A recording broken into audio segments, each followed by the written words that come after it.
Hello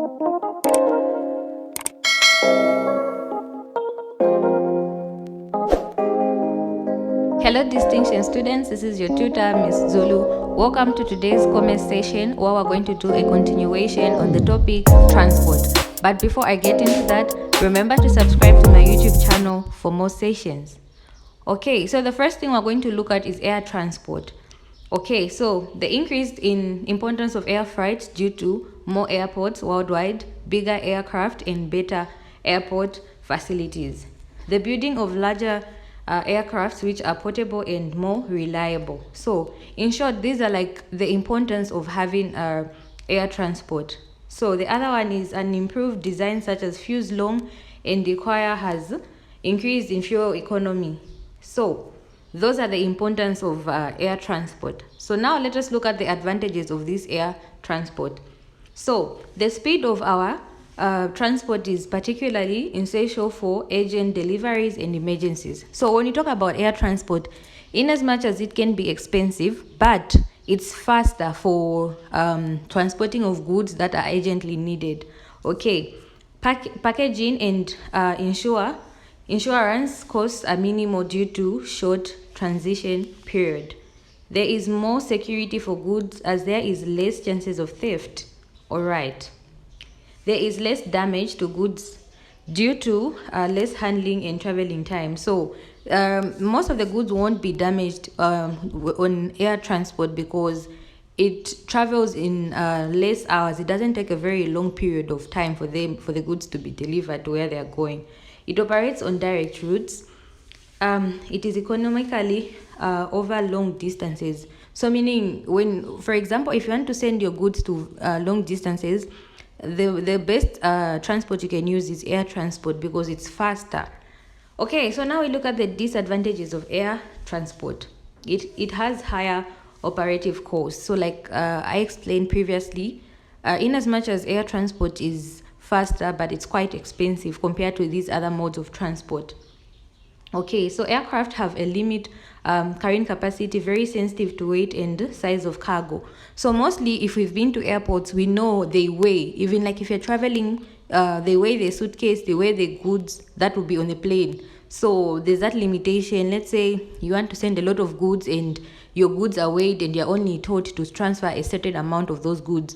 Okay, it relies on other forms of transport. It is not suitable for short distances. Okay, it may also cause noise and it may also cause noise pollution.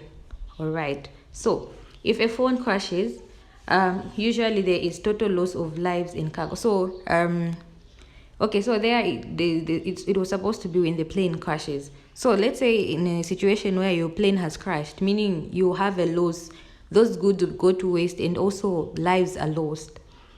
Okay, so let us look at the other type, which is sea transport. So this is the movement of goods and people by water transport.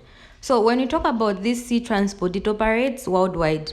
Mostly it carries long distance goods that are not required urgently. So have you seen the difference? For air transport, it carries goods that are required urgently, while for sea transport, this one is used for goods that are not required urgently. So, and it's quite cheaper than air transport because mostly if in those people that do business, mostly when you use air, that's a situation where your goods are arrive within the same week. But when you talk about sea transport, others take even 3 weeks, a whole month for those goods to arrive because it's slow. Okay, so let us look at the advantages of sea transport. All right, so it is relatively cheap, particularly over long distance, for the carriage of bulky goods which are not urgently needed. Okay, so meaning it is cheap, but what we have to keep in mind is it takes longer period of time for the goods to arrive. So those goods that are like perishable are not good for transportation using sea transport. Okay, large quantities weight can be moved in one vessel, such as bulky consignment of grains. Okay, the use of containers keeps costs to a minimum vessel, such as bulky consignment of grains. Okay, the ones that this I've already talked about it. Transships provide a very flexible service as they are bound to any fixed route. Okay, so those are the advantages of sea transport. Now we look at the disadvantages of sea transport. It is relatively slow for urgent goods needed. I explained that point. It has high insurance costs because of high risks. Okay, so let's when we talked about the airplane, the air transport, when it comes to insurance, the costs are better, but when it comes to sea transport, the insurance costs are high risks. Okay, there is a high risk. Okay, so it has a high risks of theft, meaning it's very easy for people to steal when you use sea transport, because look, it's taking a very long period of time before your goods arrive. So sometimes, in some cases, you find by the time your goods will be arriving, some of the products or some of the goods will go missing. It does not offer door-to-door service as some countries or areas and may not have seaports. So there are other countries that don't have seaports, and then when you talk about this type of transportation, it's not like road transport where it will come to your doorstep to deliver those goods. Okay, bad weather can cause delay and loss of goods. So when you're talking about sea, we're talking about water transport. Let's talk about those days when it's windy. You know how movements are hard in the water when there are waves and all that. Landlocked countries like Zambia do not get the fuel. So let us go deep in the types of vessel used in sea transport. We'll start with passenger liners. So when we talk about passenger liners, these are ships specifically built to carry passengers' goods. So when you talk about these passenger liners, they are built to carry goods, passenger goods. I can talk about goods like letters or goods that are valuable, such as gold. They can use it for transportation of gold. Let us talk about cargo liners. So when you talk about cargo liners, these are built to carry goods through facilities for limited number of passengers that are available. So when you talk about this one, it has a limited number of passengers. And then when you talk about this one, it's bigger and it's faster. Okay. So let's talk about a tramp ship. So these ones are built to carry heavy, bulky goods of low grades. We can talk about timber, we can talk about wheat, we can talk about coal. So you can use such bulky things for this type of sea transport. Well, let's talk about container ships. So when you're talking about container ships, these are specifically built to carry containers. Okay. So mostly when we're talking about a container, containers are steel boxes in which goods are packed at place of manufacture for easy transportation to distant places. Okay, so most of the times we hear in movies or people say my container will be arriving. So that's what a container is. It simply carries. It's a steel box that carries goods. Okay, so when you talk about this type of sea transport, some people refer to it as a cellular ship. Okay. All right. So let's talk about the OBO ship. So when you talk about this one, they are huge specified ships built to carry one type of goods at once. So meaning when you're dealing with the OBO ships, it carries just one type of good at once. Okay. So other people call this type of ship sea transport as a bulky carrier, because I'll give an example of oil tankers. So when you talk about an oil tanker, it's a good example of these OBO ships. So let us talk of the row-off ships. So this one is built specially to carry cars, buses, and heavy good vehicles. Okay. So when you talk about this one, this is the type of sea transport that carries big things like cars, buses, and so on and so forth. So let us move to lift-on, lift-off ship. So when you talk about this ship, it is used to carry containers on short sea routes. So for those goods that need a short sea route, you can use the lift-on, lift-off ship. Okay, so now we also discuss the pipeline transport. So this is a system mostly used in delivering of liquids such as crude oil and petroleum products. Okay, let us look at the advantages of pipeline. So they are cheaper to maintain. They carry large volume of goods. So they are very cheap to maintain, okay? But then these things can carry huge or large goods. they save on labor, there is no congestion, and does not pollute the environment. So when you talk about this one, because mostly it carries things like liquids, so it does not pollute the environment.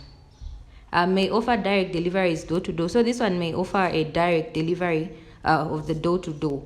So goods are protected from contamination. So when you talk about this type of transportation, they are very specific in how they handle their goods. So they make sure it does not pollute the area or the environment, and also they make sure no contamination goes to those goods that are carried by this transportation. So let us look at the disadvantages. Okay, so the initial cost of constructing a pipeline is too low. Okay, it is not suitable for irregular cargo. It is limited to transportation of liquids, so it is limited in how those liquids are transported. It has no return loads, can easily be attacked by enemies in times of war. Okay, so it requires more piping stations if the grade is high. All right, so those are the disadvantages. There could be a high losses in cost of leakages in a situation where there's a leakage and you know it's carrying liquids, so there's a possibility you can make a loss. Okay, so let us discuss the documents used in transport. Okay, so we have the bill of lading is used when goods are moved by sea transportation. So this one it is made out by the ship master when goods are delivered on the ship. Okay, let us look at the second one, which is airway. So airway bill is used when goods are being sent by air transport. So when you talk about this airway, it acts as a receipt for goods put on the aeroplane. Okay, so when you talk about this airway, it is prepared by the captain of that particular aeroplane carrying the goods, and it is given to the sender of the goods. So initially it's more like it acts as a receipt. Okay, charter party. So this one is a document signed between the ship owner and the businessman for hiring. Okay, so when you talk about this document gives the hirer the right to the ship according to the conditions set out in the charter party. Okay, so when you talk about this type of agreement, it has about 3 types under it. Okay, so when you talk about this charter party, it basically it contains the name of the ship owner and the hirer. It also contains the details of the goods to be carried and the period of time for the loading and the unloading of the ship. Okay, we also look at the consentment note. This is used when the seller uses the people's transport in delivering goods to the buyer. Okay, then the delivery note. This one is used when the seller is delivering goods to the buyer by road. So by road transportation. Okay, it could be that person owns the same car that is being used to deliver. All right, so we're going to look at the last part, which is containerization. So when you talk about containerization, this is the system of transporting goods in a container. So remember I discussed about what a container is. So when you talk about this containerization, it's simply the transportation of goods. So remember, when you talk about a container, it is a steel box where the manufacturers put goods which are supposed to be delivered to the person that's buying those goods. So when you talk about this containerization, it is used mostly by roads, railway, and sea transport system. Okay, so thank you for watching my video. Make sure you subscribe to my YouTube channel for more.